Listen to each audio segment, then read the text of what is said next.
Hola amigos y amigas de La Voz Política. Bienvenidos a este canal donde desmenuzamos cada detalle de la política española con profundidad, pasión y sin dejar piedra, sin remover. Soy el anfitrión de La Voz Política y hoy nos lanzamos de cabeza a un tema que ha puesto a hervir el caldero político español. El anuncio del presidente del gobierno Pedro Sánchez de que se presentará como candidato a la reelección en las elecciones generales de 2027, un movimiento que no solo reafirma su ambición personal, sino que promete reconfigurar el panorama político de España para la próxima década. Este no es un simple titular, es una jugada maestra en un tablero de ajedrez donde las piezas se mueven con una velocidad vertiginosa entre alianzas frágiles, escándalos judiciales, una oposición al rojo vivo y un país que, aunque crece económicamente, sigue dividido por la polarización. Así que, preparaos para un análisis exhaustivo, porque vamos a explorar cada ángulo de este anuncio desde el escenario global donde se pronunció,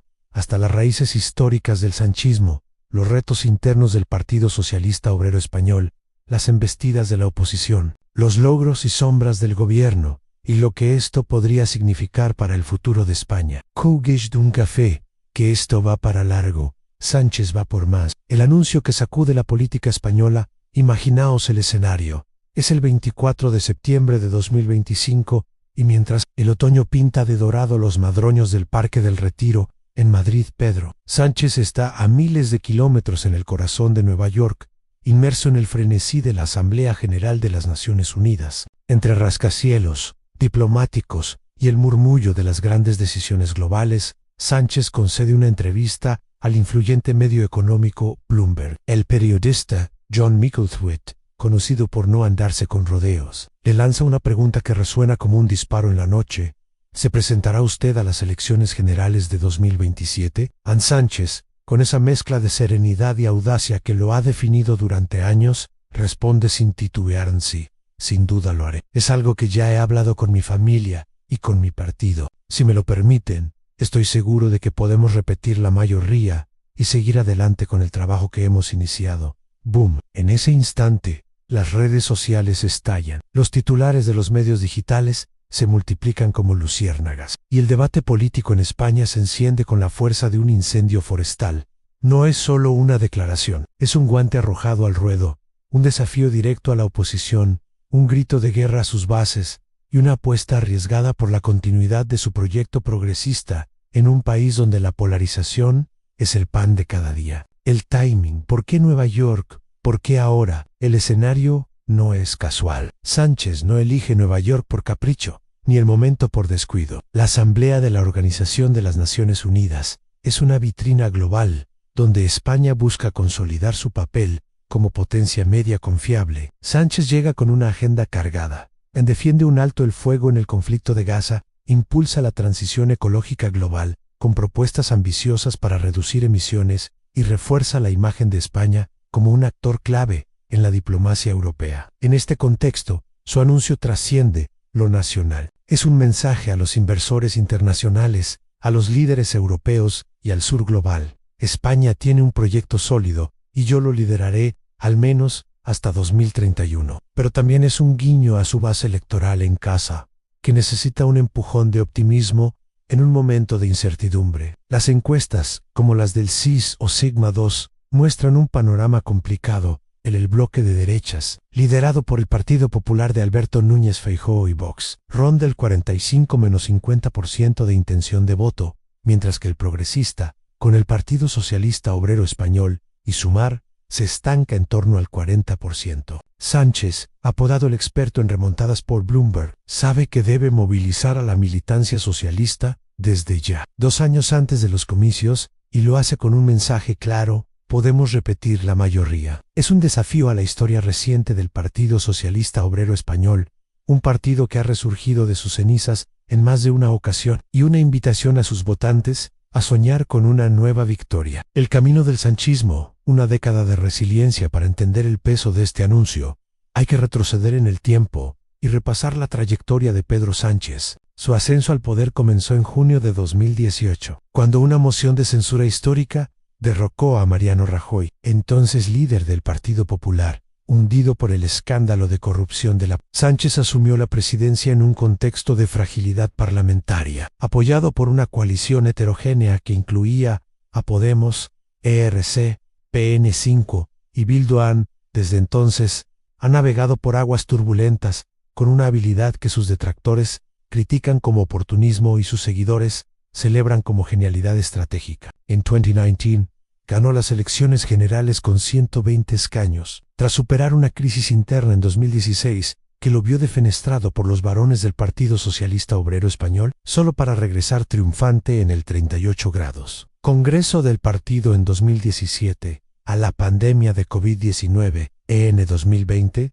puso a prueba su liderazgo. España sufrió una de las peores crisis sanitarias y económicas de su historia, con hospitales colapsados y un desplome del PIB. Sin embargo, el gobierno respondió con los Urche, que salvaron millones de empleos, el ingreso mínimo vital para las familias más vulnerables, y un escudo social contra la inflación que incluyó rebajas en el IVA de productos básicos y subsidios energéticos. En las elecciones de julio de 2023, el PSOE obtuvo 121 escaños por debajo de los 137 del Partido Popular. Pero Sánchez, con su maestría en las alianzas, formó un gobierno de coalición con Sumar y aseguró el apoyo de ERC, Junts, PN5 y Bildu. Fue su cuarta victoria en un sentido amplio, y ahora, con la legislatura actual proyectada hasta 2027, aspira a un quinto mandato que podría extender su liderazgo hasta 2031.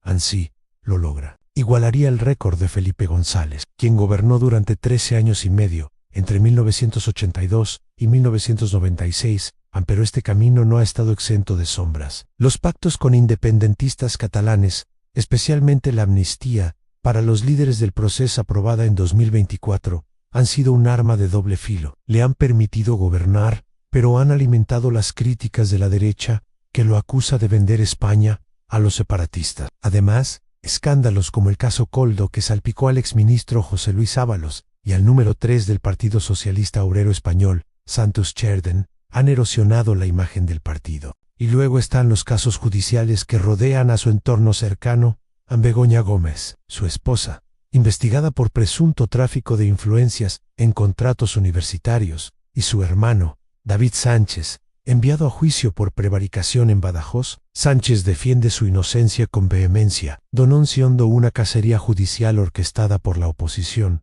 Pero estos líos son un lastre que la derecha no dudará en explotar. El escenario actual en un Congreso fragmentado y una coalición en tela de juicio. Hablemos del presente. Septiembre de 2025 es un momento de contrastes. Económicamente, Espagabrila, el PIB, crece al 25%, superando la media europea. El desempleo ha caído al 11%, el nivel más bajo en 15 años. Y los fondos europeos Next Generation han inyectado miles de millones en proyectos de infraestructura, digitalización y energías renovables, desde trenes de alta velocidad hasta parques eólicos en Aragón y huertos solares en Extremadura. Sin embargo, la inflación, aunque controlada, sigue apretando a las familias y la desigualdad regional persiste, con comunidades como Andalucía y Castilla-La Mancha pidiendo más inversión. En el plano político, el Congreso es un campo de minas. El Partido Socialista Obrero Español depende de una coalición frágil con Sumar,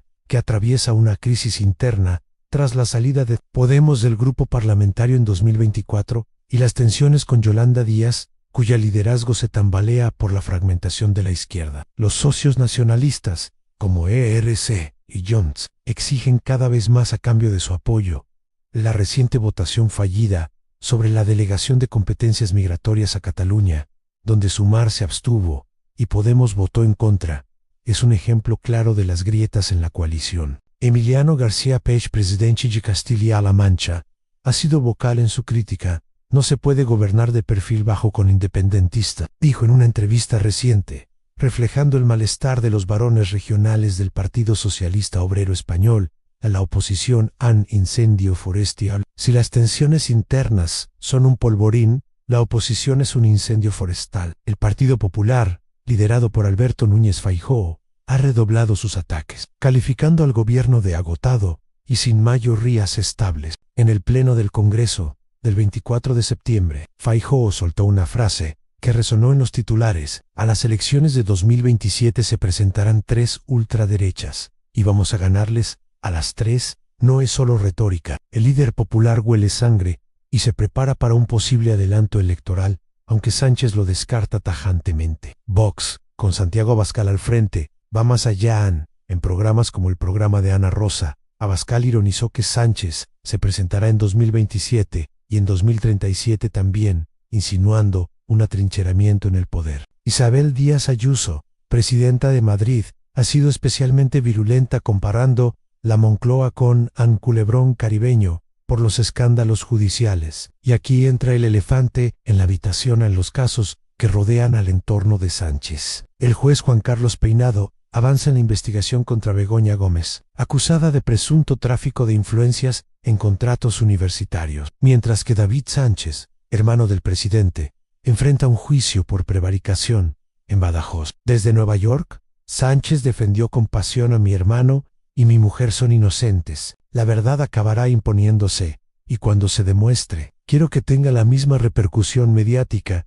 que estas acusaciones. La derecha usa estos casos como un ariete para deslegitimar al gobierno, mientras que el Ejecutivo los enmarca como una cacería judicial orquestada por la oposición y ciertos medios conservadores, como ABC o El Mundo en el caso Coldo, con ramificaciones en el Partido Socialista Obrero Español, y el informe de la UC o sobre Santos Cerdán, añaden más leña al fuego. Sánchez se dice avergonzado por la corrupción en su partido, pero insiste en que ha actuado con contundencia, destituyendo a los implicados. Los haces en la manga, logros y apoyo internacional. A pesar de las sombras, Sánchez tiene cartas fuertes. Económicamente, España está en una posición envidiable. El crecimiento del PIB, la reducción del desempleo y los fondos europeos han transformado el país. Proyectos como la digitalización de zonas rurales, la ampliación de la red de alta velocidad o la transición hacia energías renovables son logros tangibles que el Partido Socialista Obrero Español exhibe con orgullo. En el plano social, políticas como la subida del salario mínimo, la ley de eutanasia, la ampliación de los permisos de paternidad y el ingreso mínimo vital han consolidado su base en la clase trabajadora y la izquierda progresista. Internacionalmente, la postura de Sánchez en el conflicto de Gaza, con sanciones a Israel y apoyo a una flotilla humanitaria, le ha granjeado simpatías en el sur global y entre la izquierda europea, posicionando a España como un referente ético en la diplomacia. Dentro del Partido Socialista Obrero Español, el apoyo a Sánchez es mayoritario en la ministra portavoz, Pilar Alegría. Lo respaldó de inmediato. ANSI va a ser el candidato en 2027, amamos a ganar esas elecciones y seguiremos contando con el apoyo de la gente. Óscar López, ministro de Transformación Digital, habló de un apoyo masivo de los votantes socialistas. Sin embargo, no pasa desapercibido que en 2014, Sánchez defendía limitar los mandatos a 2 legislaturas para evitar atrincheramiento. La oposición no ha tardado en tildarlo de hipócrita, pero el gobierno justifica esta contradicción con la excepcionalidad de los tiempos, marcados por crisis globales y la necesidad de continuidad. El futuro, remontada o fin de ciclo. ¿Qué significa este anuncio para España? Si Sánchez logra la reelección, podríamos ver una profundización de su agenda verde y social, a más inversión en renovables, una reforma fiscal progresiva y quizás un pacto estable con Cataluña que desbloquee infraestructuras clave como el corredor mediterráneo. Pero el camino está lleno de obstáculos. La fragmentación parlamentaria obliga a negociaciones constantes y con su mar debilitado por la crisis interna, Sánchez dependerá más de socios nacionalistas como ERC y Junts, cuyas demandas podrían tensar aún más la cuerda. La oposición, unida en su rechazo, apostará por una narrativa de fatiga sanchista, un líder que, tras 13 años en el poder, si llega a 2031, representa continuidad en lugar de cambio. Encuestas como la de 20 minutos muestran que el 60% de los españoles cree que el gobierno no llegará a 2027, y el auge del Partido Popular y Vox en las encuestas refuerza esta percepción. Sin embargo, Sánchez tiene un as bajo la manga, su instinto para la remontada. Ha ganado elecciones imposibles, antes en 2019 y 2023, y su carisma sigue siendo un imán para los votantes progresistas. En conclusión, Queridos espectadores de La Voz Política, este anuncio no es solo la ambición de un hombre, es una batalla por el alma de la España progresista. ¿Podrá Sánchez repetir la magia de sus remontadas? ¿O será 2027 el año en que la derecha, liderada por Feijóo y Ayuso, recupere el timón? Solo el tiempo lo dirá, pero una cosa es segura, a la política española es un culebrón que nunca decepciona. Si os ha gustado este análisis exhaustivo, ded un like, suscribíos al canal y activad la campanita para no perderos más vídeos como este. En los comentarios, quiero saber, ¿creéis que Sánchez ganará en 2027 o es hora de un cambio? Nos vemos en el próximo vídeo y recordad, la democracia se construye con debate. Un abrazo fuerte desde La Voz Política.